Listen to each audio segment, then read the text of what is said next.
This is Mick Foley, the Hardcore Legend, and this is InYourHeadOnline.com. All right, and we're back once again, and we're joined by MMA fighter and fellow Cape Codder like myself, Chuck O'Neill.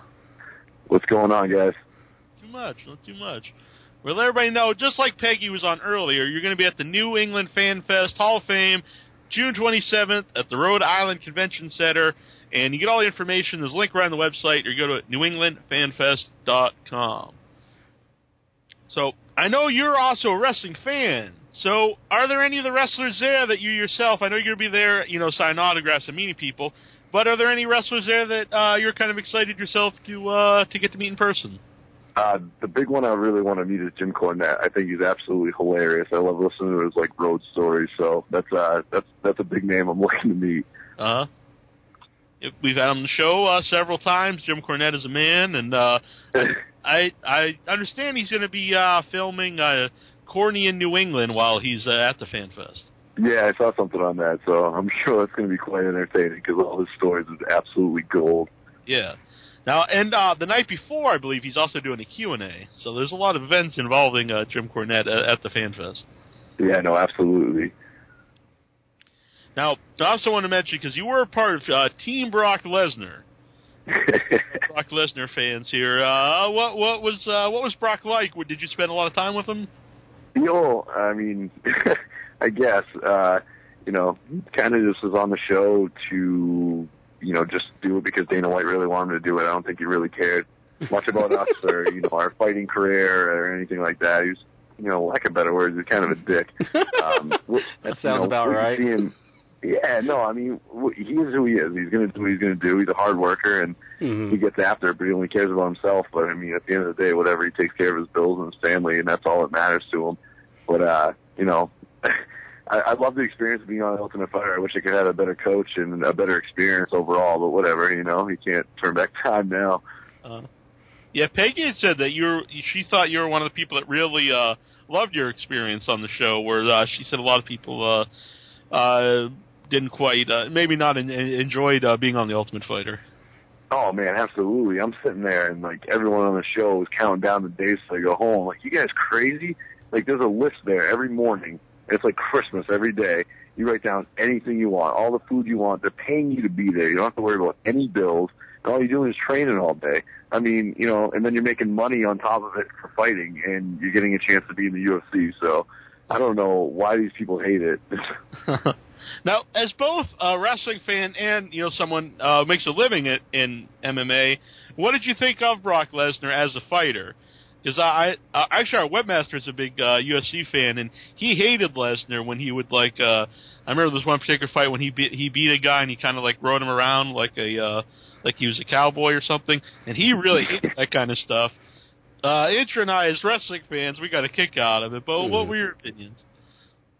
Well, I mean, at the end of the day, he did what he was brought in to do, and that was, make ratings and, sell pay-per-views, and he did a great job with that. He's very marketable in that sense because he was, a WWE champion and, back to being a WWE now. He's marketable in that sense, and people are going to buy the pay-per-view to see him win or lose, but regardless of buying the pay-per-view. So he was probably one of the most marketable guys they had on the roster in the UFC. But at the same time, this is MMA. It's not just wrestling, and he's a obviously highly talented, collegiate wrestler. But, in fighting, you get hit in the face, and if you can't take actual punches to the face, it's not the place for you to be. It's kind of funny because now that I'm actually working with the pro wrestling industry and actually starting to train in that field too, I'm starting to understand the ins and outs, and I'm seeing his matches, and I'm starting to see how much he actually shoots in his matches. And, for lack of better words, he's kind of a dick still.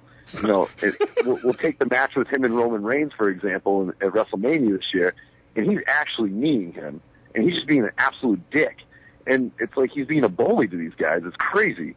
And, one day he's going to come across a guy who's equally as talented with him in the WWE, and they're absolutely going to beat the shit out of him. And it's going to be great because he deserves that. So, but, he can't do that in the UFC because they're actually hitting him and they know how to react to that. So, it's kind of shitty. And, it's interesting you bring that up because I would think even though I think to a lot of fans, they don't realize, what's going on there. They just watch it and think, it's a wrestling match. But, like his face was like all busted open, like for real and stuff. So it's kind of odd that you go out there and really you're hitting this guy, and the fans don't really know that unless like you're in the know like yourself. So do you think it's kind of silly to do to fight to wrestle that way? Yeah, no, it's absolutely crappy. I mean, obviously these guys are making a ton of money. Mm-hmm. And if you're doing it on an independent scene, like I think it's crazy to sit there and go out and get busted open and stuff for $50 a night. And I know you got to pay your dues and you got to really love the business and everything, but at the same time, you're cutting years off your life to go out there and take really stiff shots and stuff like that. You can go out and put on a great match without doing all that crap, without working so snug and really hurting the person you're working with, and just be having fluidity to it and making it look great in that sense. You don't have to go out there and be a bullhead. But yeah, I don't know. I don't agree with that. I don't think it's really cool or funny, and I just think it's shitty because as much as he shows up and he wrestles and he's such a marquee name, he's got this bullshit contract with the WWE right now where he just shows up whenever he wants. I mean, it's ideal. It's great for him. He's all set up. But at the same time, it doesn't seem like he cares as much as everyone else. But then he goes up with the up-and-comer who's putting his whole life into it, as Roman Reigns is, and sitting there actually kneeing the guy. I mean, that's just shitty, No, on the other end, do you have any thoughts on CM Punk being signed by UFC? Oh, man. I would absolutely, I've said this a million times, I would fight CM Punk for a box of Cheez-Its. And I'll tell you right now, I go out and handle business like I'm planning to do, like I go up in that cage and be the fucking boss that I'm going to be on June 12th. I could very well be on my way back to the UFC, and I will be begging for that fight. Because, like I said, at the end of the day, the UFC's bringing him in, he's very marketable, and he's going to sell a lot of pay-per-views. So it's smart in that sense, I get it. But, you're 36 years old, I don't think you've been punched in the face until starting 3 months ago. It's going to be a little rough. So, I mean, hey, by all means, we'll go out there, we'll put on some good promos, and, I'll win a box of Cheez-Its. It'll be cool. You mentioned June 12th. You want to let everybody know what's going on that date? Yeah, no, absolutely. I'm going to be defending my CES MMA welterweight championship at Twin River Casino on June 12th. It's going to be live on Access TV. I'll be the main event that night, and my main training partner and best friend Eric Spicely will also be on that card fighting for the number one spot at 185, and my other teammate Greg Rebello will also be on that card, and all three of us are on the main card on TV, so it'll be a great night. Nice. Now, I've heard that you do a very good Dusty Rhodes impression. I guess it's okay, Bubba. Leading into my last fight, they had me do an interview with Access TV, and they asked me what some of my hobbies were, and I kind of broke into a Dusty Rhodes Hard Time promo, and it got played on national TV. So, no, it's pretty cool. I'm a big fan of Dusty Rhodes. I think he's absolutely hilarious. So, yeah, it's good. I hate to put you on the spot, but we got to hear a little of it now. You want to talk about hard times, Daddy? Hard times when you walk up in that cage, Chuck Cole, Steele, O'Neal, Bubba, you get those hands laid on you, and you're going to be sleeping, and that is going to be hard times. Excellent. Good stuff. In Pelican. Yeah. Now, were you a lifetime wrestling fan? Yeah, no, absolutely. Like, when I was a little kid, I just remember watching, the 1-2-3 Kid beating Razor Ramon on Saturday morning. I didn't have cable and stuff growing up. I had rabbit ear antennas on my roof, so I just got the basic channels, and, I was always a huge wrestling fan and stuff, and I just loved it. And, growing up in high school and stuff, I was like a heavyset kid. I was like 245 pounds, like I had boobs. So I was always like, oh, I'm going to get into WWE and, start getting into professional wrestling, and it just didn't come to fruition, and, I ended up finding my way into MMA, and I've stayed a wrestling fan. There was some time where, kind of veered off a little bit, but I found my way back into it again, and, like I mentioned, my best friend Eric Spicely and I, we actually had a match against each other in a pro wrestling match. He went to a show down at the RWA Chop Shop down in Providence, Rhode Island, and the coach down there is top indie star Bess Busick. And Eric was like, oh, dude, this is great. We should go check it out, because much like myself, Eric's a huge wrestling fan as well. So we started going in there on our nights off, and it's great. We're like two little kids at a playground. It's so much fun. We love it. Yeah. So how did that, love of wrestling go into you getting into MMA? Were you also an MMA fan? No, not really. I didn't find out about MMA until the first season of The Ultimate Fighter, and I was about 18 years old or something, back in 2004. And I was like, whoa, this is crazy. Like, these guys get to hit each other and get paid for it. This looks awesome. And, they're doing all the poses with their fists up and stuff. I'm like, whoa. So, that's really what got me into it. And then I started researching and trying to find gyms around. And, I went into it with the goal of, trying to get on The Ultimate Fighter. And it's pretty cool to get there. But, now I'm there. I got bit by the bug and I'm like, man, I want to get back in the UFC. I want to be a top contender. And that's what drives me every day, is trying to be the best, Mm-hmm. Have you had any serious injuries in your fighting career? Yeah, back in 2009, I had a little rough stretch where, I had broken my foot, tore my meniscus. One of my best friends passed away in a really bad car accident, and I still fought. And, all within a month's time of each other. And, I went out and actually lost that fight. And, coming out of that, I had to have knee surgery. And turned out I had a complete bucket handle tear on my meniscus and partial tear of the ACL. And, I was going to school for exercise science anyways. And I started doing a lot of research on, active recovery and, physical therapy and everything. And I rehabbed myself. So that was the biggest injury I really had was, my meniscus. But, I came back a lot faster than I expected me to. So, hey, I learned more about it. Yeah. How would you compare MMA training to the training you've done for some of the wrestling? It's different. Eric and I kind of walk in the room and, we're really good athletes to begin with. And, it's a different flair, so we kind of have a leg up in that aspect that, we have very good cardio and we can go. And, we also bring the MMA aspect into it. But at the same time, we have to slow down a little bit, especially me. Eric's a little bit better than I am, but I get hyped up because, my fights, I'm a high pace, get after it kind of fighter. And when I get in the ring, I sometimes I have to be told to slow down because you can't be working too fast because it's a work at the end of the day. And you don't want to make your opponent or whoever you're working with look crappy. So in that sense, you got to kind of slow down and relax a little bit and understand that, you're not actually punching anybody or anything like that. But like I said, it's so much fun getting in there and I just get to let free. It's my release point, and I go there on Mondays and, after a long week of training from Tuesday to Sunday, that's my release point. I get to go in there and have a lot of fun. It's like being a big kid again. Mm-hmm. Inchman, your question? Yeah, I was just wondering, if you had to compare Dana White to Vince McMahon, what would you say the main differences are between the two?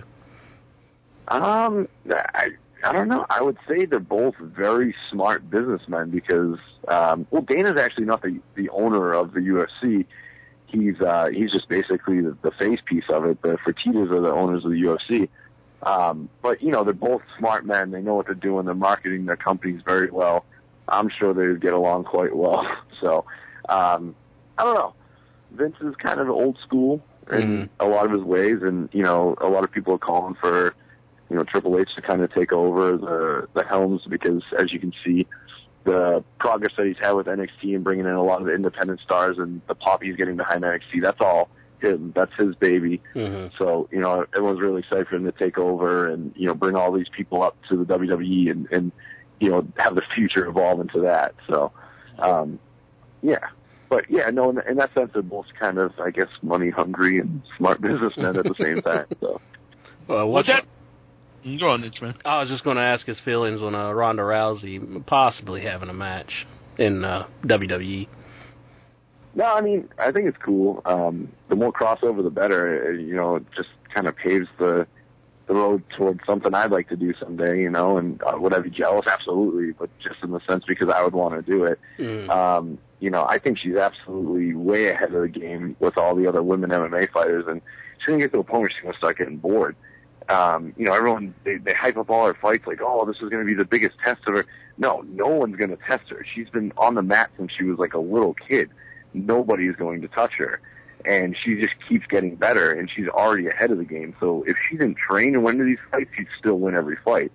So at the same time, she's starting to have fun with professional wrestling, and I know a lot of the people that she trains with, are big wrestling fans too. So it was pretty cool. I was pretty excited to see her out for WrestleMania and stuff, and she was having a hard time trying to keep a straight face, which was weird because she's always mugging everybody. But I'm just gonna say, as nasty as her judo is, my working judo throws in professional wrestling look a lot better than hers. So she's got a little room for improvement, I'll say. Now, you said it would be something that you'd like to do. So would you want to pursue a career in WWE if it would come up, or would you like to do both, where you do still be a fighter but also do some wrestling matches? I mean, at the end of the day, my coach, Diamond Dave, says it best. You got to take whatever the best opportunity for you is, and you've got such a small window, and I'm approaching being 30 years old now, and you've got such a small window left of how long you compete and how long you can be an active competitor for. You got to take the best opportunity to set up your life to be as comfortable as it can be going down the line. I mean, I have a job, I have a career, I have a college degree and everything like that. But at the same time, if I have an opportunity to go make a buttload of money at the WWE level, obviously you're going to kind of have to hop on it. But as of now, I'm knocking on the doorstep of getting back into the UFC. I've made leaps and bounds with my coaches and teammates. So it's kind of like you kind of got to go to do that. But at the same time, I'm going to continue to wrestle unless somehow I get something squeezed into my contract saying I can't. Leading into this fight now, I've kind of taken the last few weeks off just to make sure there's no accidental bumps or bruises or anything like that. Mm-hmm. But, as soon as the fight's done, the following Monday, I'm going right back into wrestling training. So it's definitely something I'm going to try to do both on. Mm-hmm. What are your thoughts on NXT, which you brought up a few minutes ago? Oh, man, I think it's absolutely amazing. I think, obviously, being able to watch the pay-per-views for $9.99 a month on the network's awesome, and not having to pay all the pay-per-view prices. Uh-huh. But NXT makes it so worth it. All these guys and all these top independent stars coming in there, and it's awesome to see. Like seeing, seeing Kevin Owens be the champ in there. It's great. He's one of the top indie guys, and now look at him. He's like kind of getting brought up in the WWE and everything. It's just great to see. And, Finn Balor being in there, like that's crazy. Like he was one of the top stars over in the UK and everything. And now he's in Japan, and now he's over here just killing it. And it's good, and it's hopeful for a lot of these independent guys, and you don't have to be these jacked up muscle guys anymore because you're seeing these average looking dudes going in, and they have such great talent and potential, and that's what the WWE's future is going to be. Mm-hmm. Yeah, we were just talking about it in the beginning of the show, first hour of the show about NXT, and I never thought I would see. Really, I never thought I'd see Daniel Bryan as a big star in WWE or Punk, and I definitely never thought I'd see Kevin Steen as a big star. And he's on there, and he just comes off as a top guy with John Cena, and it's great stuff. And as a fan of wrestling, it's nice to see some guys up there who really dedicated their lives to wrestling, getting the shot. Yeah, no, absolutely. And at the same time too is like, being able to see the way they let those guys have their creative influence down at NXT, and like the way they let some of the matches like stylistically play out, it's awesome. It's awesome to see that, and it's just great because it's only going to get better, and more great independent stars are going to get the looks to come up there, and they're giving a lot of guys chances and opportunities with the tryouts and stuff. So it's cool. Yeah. It's really cool to see, and they put on great shows. Definitely. Yeah, I mentioned that earlier in the show too. It's almost like WWE has created their own top independent promotion, where that's the cool show, almost like ECW was back in the day, not with the hardcore and stuff, but it's like the cool smaller alternative show. Yeah, it's a lot more like of an intimate setting in that sense, but like at the same time, you'll get an NXT event a week or so before a WWE pay-per-view, and then the WWE pay-per-view kind of sucks compared to the NXT show.